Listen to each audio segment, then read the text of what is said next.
So I know that in the past we've done stuff like covered the df command, right, which shows you your mounted file systems and a little bit of data about them. That's a great tool for when you are struggling with things like file system freeness. And then there's also a df-i, right, which shows you your inodes, and we'll talk a little bit about inodes in a bit. But these two things together, free space or data blocks that are there available, and inodes, which are file pointers being available, those are the two things that are the resources offered by your file system to store files.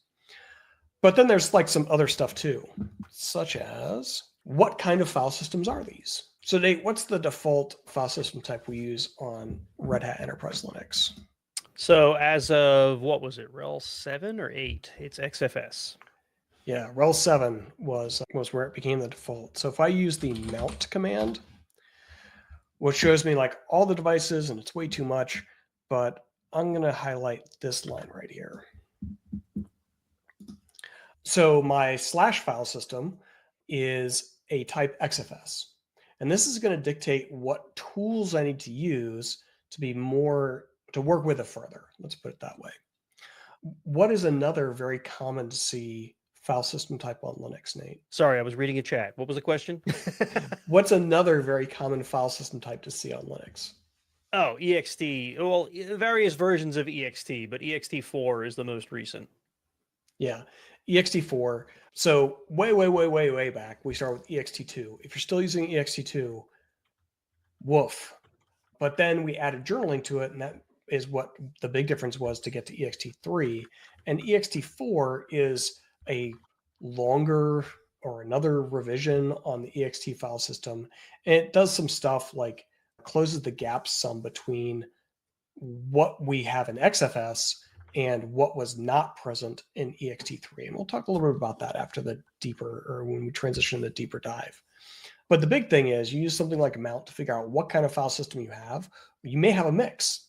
In fact, I'm going to create an ext4 file system on this machine to play around with during the deeper dive. But you need to know what kind of file system you have, so know what tools you can use. So the default on RHEL is XFS. So you would have had to work hard to actually not use XFS if that was your choice.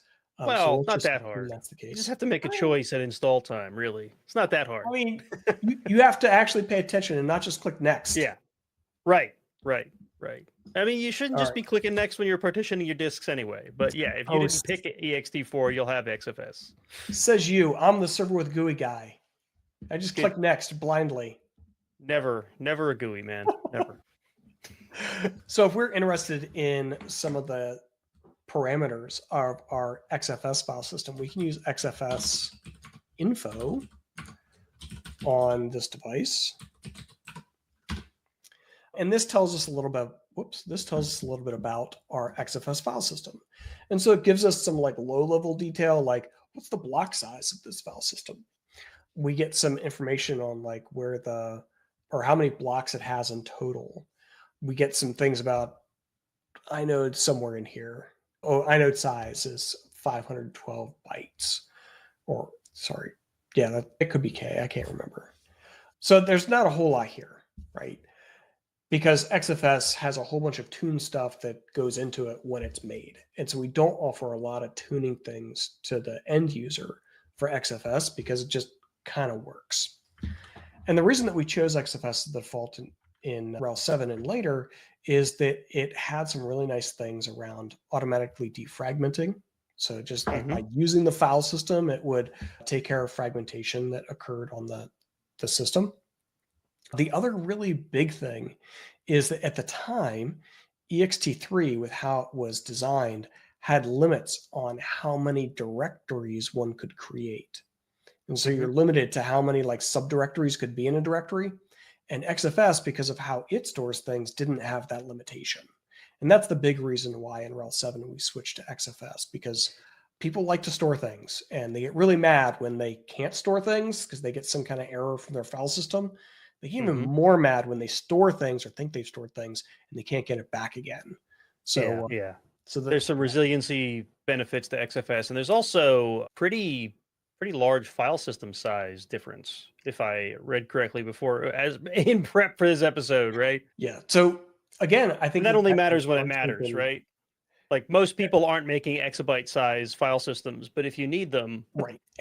And to that end, like XFS can still have the larger total addressable file system space for a single file system than ext4. But ext4 has fixed a lot of those kind of limits that were there with ext3 so that they're no longer the case, right? So now you can right? pretty much have as many subdirectories as you want.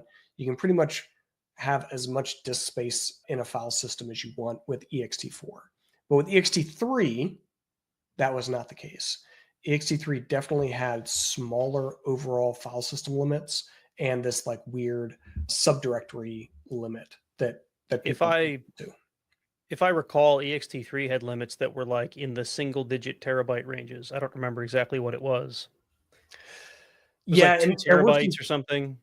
It was more than that, but they also changed it with ext3 and then ext4 even further. 4 is definitely much larger. Like that. Yeah. So I think if we are actually looking at theoretical limits, XFS still probably has larger theoretical limits than ext4, but practically, like that's not a thing. Most people don't care about that size of a storage volume unless they're using some specialized file system anyway, right? Right. So if we have a mix or you chose ext4, the tool that you use to get this kind of information out of the extended type file systems is called tune2fs.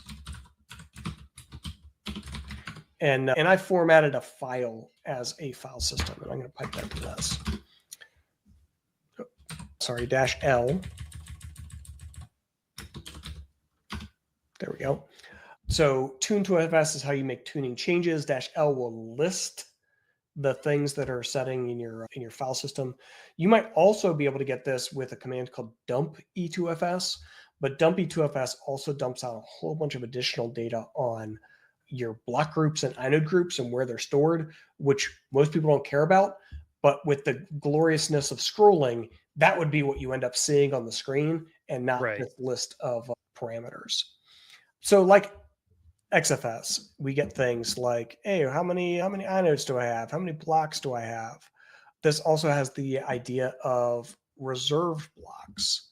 So the extended type file systems will, by default, have a certain amount of disk space reserved for root only to write to. So in the case of a like full file system, root owned processes can still write, but if you're a regular user, you would be given a disk no more free disk space error. And then we get a little bit of reporting on like how much free space is left in there. Just like XFS, you get the block size. So like how big is the smallest allocatable unit of disk space? And it's 4K, which is the same default that we're using on XFS. All right, so there you go. That's kind of what the parameters are. And I told you could use dump e2fs. Yep.